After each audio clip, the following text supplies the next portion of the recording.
Voice of আমেরিকার আজকের আয়োজনে আপনাদের সবাইকে স্বাগত জানাচ্ছি। কেমন আছেন সবাই? আশা করি ভালো। আজ আমরা একটি বিশেষ অনুষ্ঠানে এসেছি ওয়াশিংটনের অদূরে।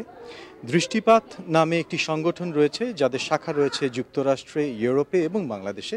এটি একটি নন প্রফিট হিউম্যান রাইটস মানবাধিকার সংগঠন এবং তাদের একটি প্রজেক্ট হচ্ছে ৭১-এর গল্প।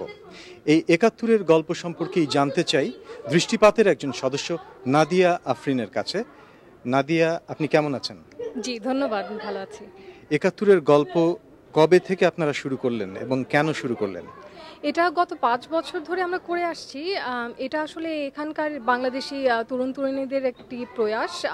আর আমাদের টার্গেট অডিয়েন্স হচ্ছে এখানকারই বাংলাদেশি আমেরিকান বাচ্চারা যারা আছে।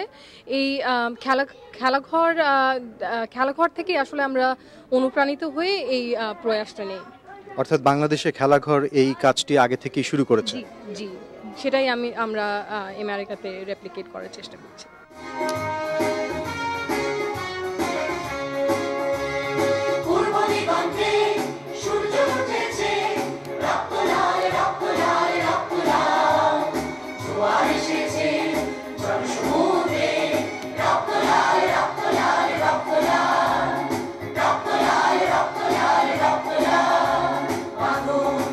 যারা বাংলাদেশের স্বাধীনতা যুদ্ধ দেখেনি অথবা যাদের জন্ম ১৯৭১-এর পর, তাদের কাছে তুলে ধরা হচ্ছে মুক্তিযুদ্ধের গল্প, আর তারা নিজেরাই অংশ নিচ্ছে সেই গল্পে।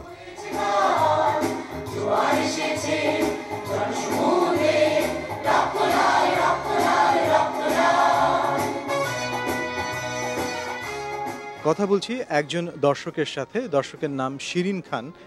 আপনার দুজন নাতনি অনুষ্ঠানে অংশ নিচ্ছেন। জি। তারা কি করছেন?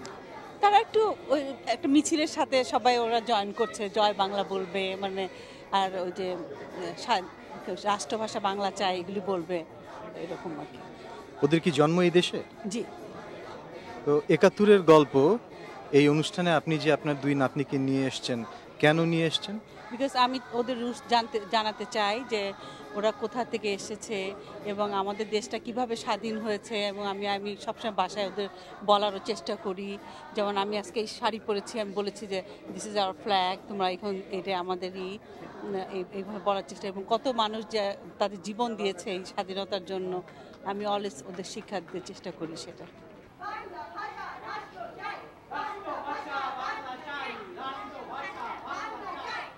যারা জন্মেই পেয়ে গেছে একটি দেশ, একটি ভাষা, তাদের জানা প্রয়োজন এর পেছনে দীর্ঘ সংগ্রামের ইতিহাসটি কী।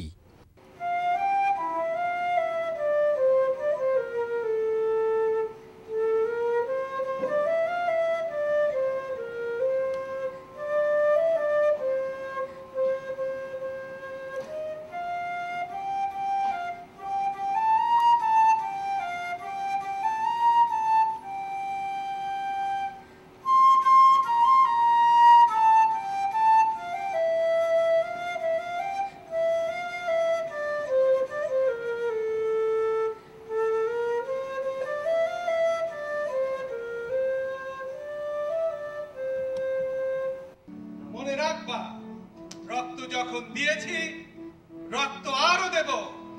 এদেশের মানুষকে মুক্ত করে ছাড়বো ইনশাআল্লাহ। এবারের সংগ্রাম আমাদের মুক্তির সংগ্রাম, এবারের সংগ্রাম স্বাধীনতার সংগ্রাম। জয় বাংলা। নম্বর তোলো তোলো, সময় যে হলো হলো, নম্বর তোলো তোলো। পড়ে শোনানো হলো বঙ্গবন্ধু শেখ মুজিবুর রহমানের ঐতিহাসিক ভাষণের অংশবিশেষ। In the name of Sheikh Mujibur Rahman, I call upon all Bengalis to rise against the attack by the West Pakistani army. We shall fight to the last to free our motherland. By the grace of Allah, victory is ours. Joy Bangla. চট্টগ্রামের কালুরঘাট বেতার কেন্দ্র থেকে বীর মুক্তিযোদ্ধা major Ziaur Rahman যে ঘোষণাপত্র পাঠ করেছিলেন, তার অংশবিশেষ।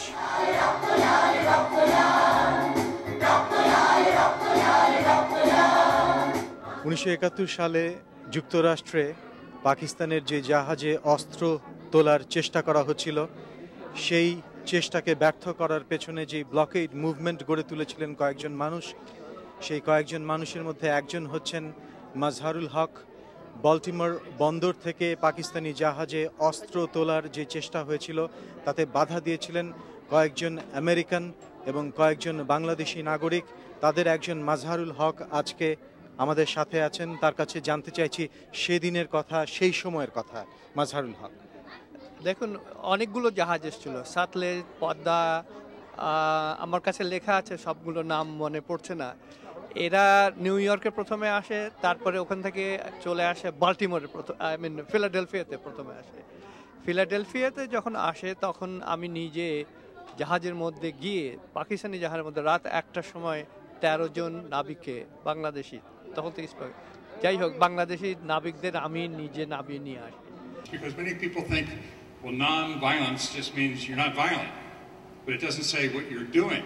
1971 সালে বাংলাদেশে যে গণহত্যা চলছিল, পত্রিকায় সে খবর পড়ে আমেরিকান নাগরিক রিচার্ড টেইলর যোগ দিয়েছিলেন এক প্রতিরোধ আন্দোলনে, যার মাধ্যমে তারা যুক্তরাষ্ট্র থেকে পাকিস্তানে সামরিক জান্তার কাছে অস্ত্রের চালান রোধ করেছিলেন। Toward any opponents that you might encounter in that struggle. Anyway, we had formed this group, and we began to see in the newspapers and hear in the radio and see in the TV the terrible things that were happening in what was then East Pakistan. And we were horrified at the many, many, many deaths, the 9 million refugees, the women who were abused, all of these things. But we thought, well, what can we do about that? That's thousands of miles away. We have nothing to do with it. But then we found that our own government was sending military aid to West Pakistan.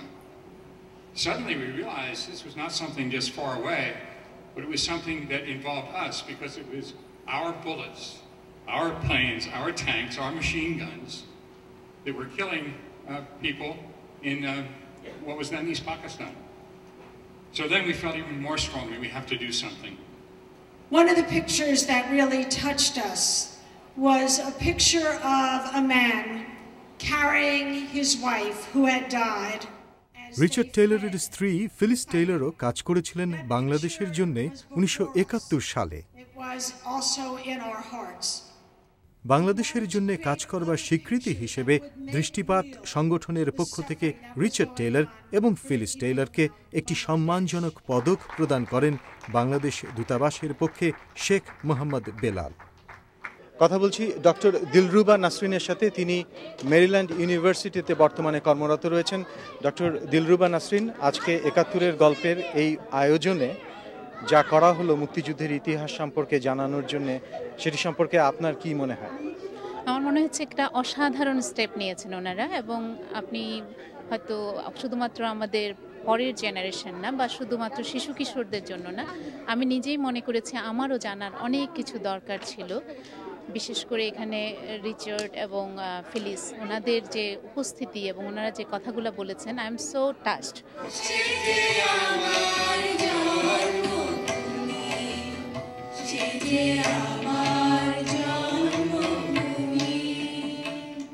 আজকের এই অনুষ্ঠান সম্পর্কে কি মনে করো? এই যে 1971 বাংলাদেশের ইতিহাস, এটা জানা কতটা জরুরি?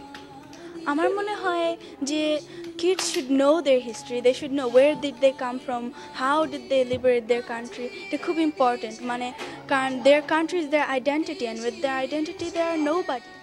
কত সহজে কত বড় একটি সত্য উচ্চারণ করল ওয়াদিয়া। নিজেকে চিনতে হলে অতীতকে জানতেই হবে, এর কোনো বিকল্প নেই। এর সাথে শেষ হলো আজকের এই অনুষ্ঠান। আহসানুল হক, ভয়েস অব আমেরিকা, ওয়াশিংটন।